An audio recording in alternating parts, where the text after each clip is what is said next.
Stotner. Okay, I think we will go then to Dax McCarthy, followed by Colleen Hallie and Kevin McCallister.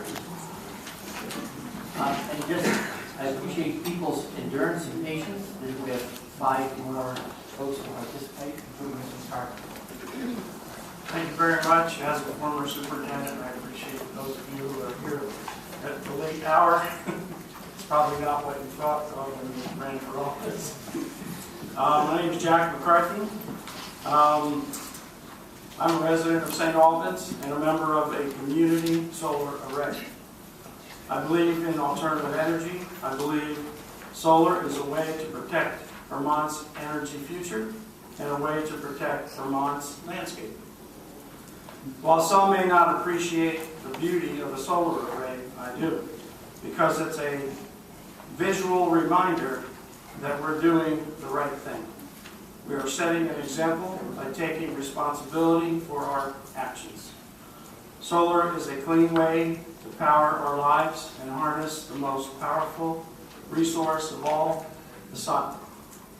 When I explored putting solar on my own house, I was disappointed to learn that my roof is not fit for a solar array, a rooftop array.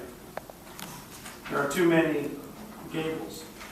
So while many feel that rooftop are the way or the only place for solar, I'm here as a Vermont homeowner that couldn't host my own array and was relieved when I was able to join a community array. I joined a community solar array because it offers a family like mine the opportunity to access solar energy. There is enough open land in this state for future community solar projects to support our green energy future. A community array allowed me to join with fellow Vermonters in helping our state. It was easy to get involved. The process is working. Let's keep that way. Thank you.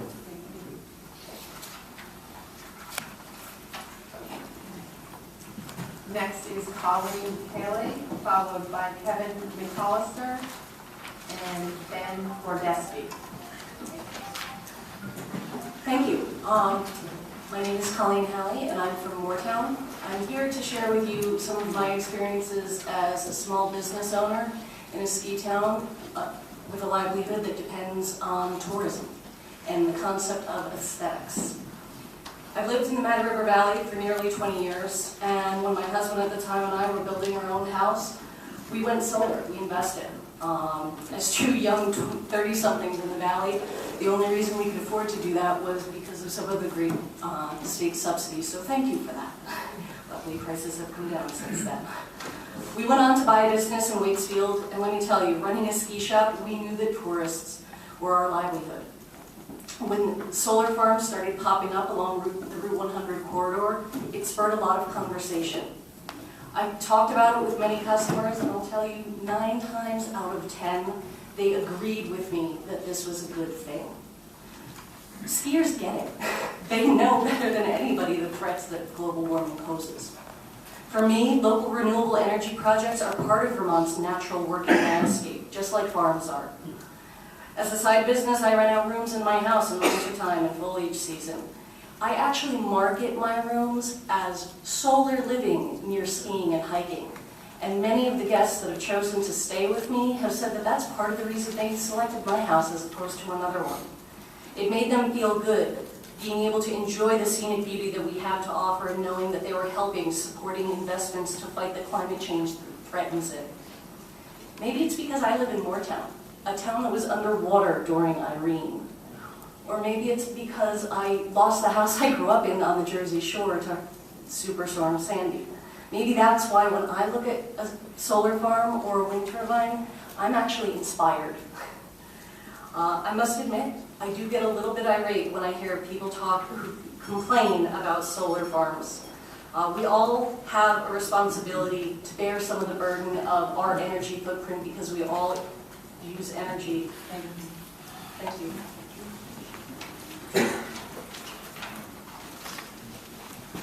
Next is Kevin McCallister, followed by Ben Gordeski and Lucy Black. Will be Black. Good evening. I'm Kevin McCallister. I'm the managing partner of Cadmon Solar, which is a small but growing full-service solar design and installation company based in Renewable, Vermont. We currently have 11 full-time employees. We're expecting to add another 4 to 6 people within the next month or two. In our design installation role, we routinely coordinate this particular public good application as well as the 248 petition process on behalf of our clients. In our view, the system works well because it is reasonably predictable, both in terms of the time it takes for the issues as well as for the transparent understanding of the studying criteria. The current process does allow for local input on planned projects larger than 15 kWAC. Allowing towns to arbitrarily define their own siting criteria will add considerable uncertainty to the planning and development of new solar projects. The state has ambitious goals for deploying considerable additional renewable energy generation capacity over the next 35 years. In the context of the Earth's developing climate crisis, this is courageous, sensible policy. Let's be clear, part of what makes this goal achievable is the state's progressive net metering rules and renewables permitting policies.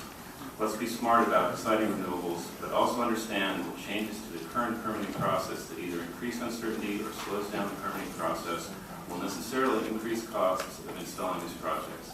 As permitting costs increase, some projects will no longer be economically feasible to be built and will therefore adversely impact the ability to meet the state's renewable goals. Currently, reputable installers, I believe, and developers do make reasonable efforts to mitigate the visual impact of solar arrays on neighboring properties. It's important to remember, however, that these technologies, both solar and wind, cannot be completely hidden away from us. In the case of solar, we need unobstructed access to the southern sky, as well as locations that are reasonably proximate to power lines. As most power lines are on roadways, we're going to see these solar arrays. Thank you. Thank you very much. Next is Ben Gordeski, followed by Lucy Black.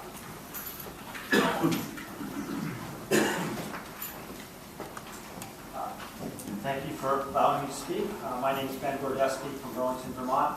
I have been in the solar business for almost 6 years now as a solar manager for a small electrical contracting company.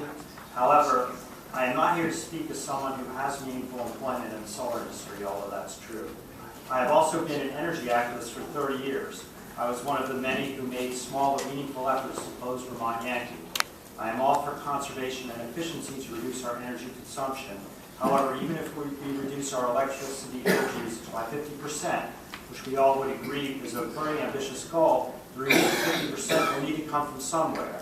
If we care about our children here in Vermont, if we care about many people who live in coastal cities and other parts of the world, if we care about the people who live in coal-rich areas, if we care about the fate of the First Nations peoples in Quebec, the remaining 50% must be in-state renewable as soon as possible.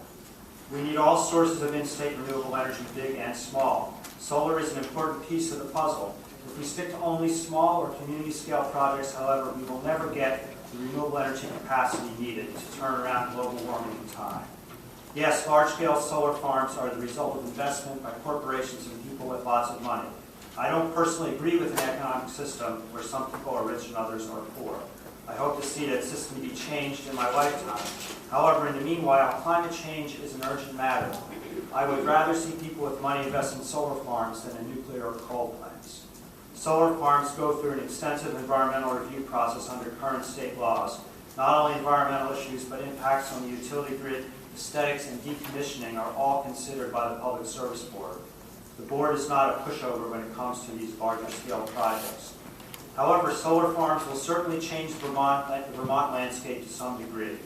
Far better to change our landscape to generate our own clean electricity in-state than pushing the environmental impacts of our energy usage onto people, often poor or not white, who live elsewhere. Thank you.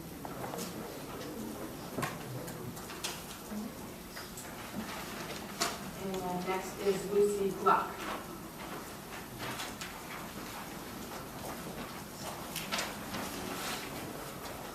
Thought maybe my name got lost.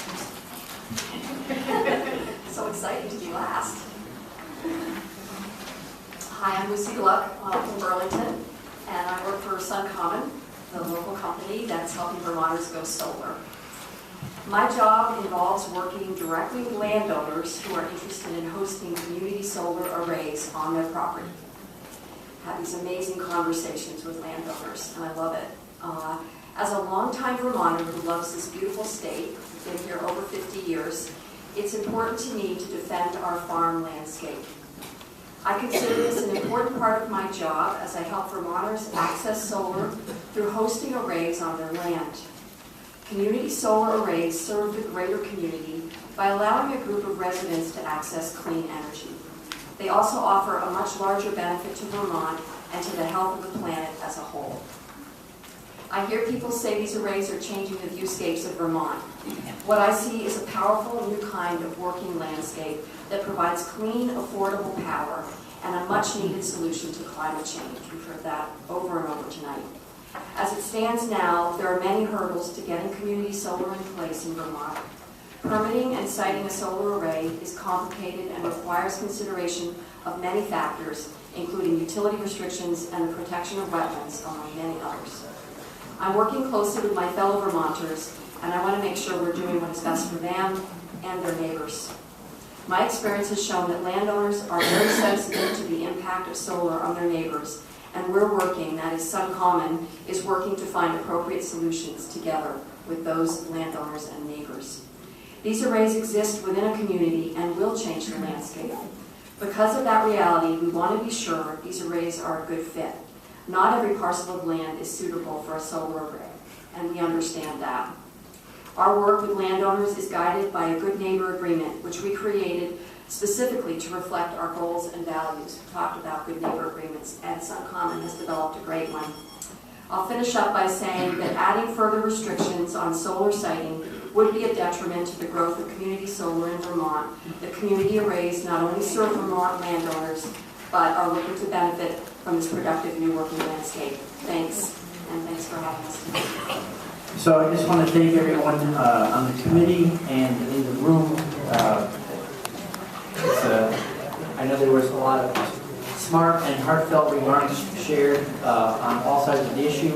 Really appreciate the civility and pleasantness of everyone, even though this is not an easy thing for us to talk about. But I think we do our best work in Vermont when we sit down, look each other eye to eye, and move things forward. Thank you again. I also want to remind people you can submit, and please do send your testimony in by email, and it will go into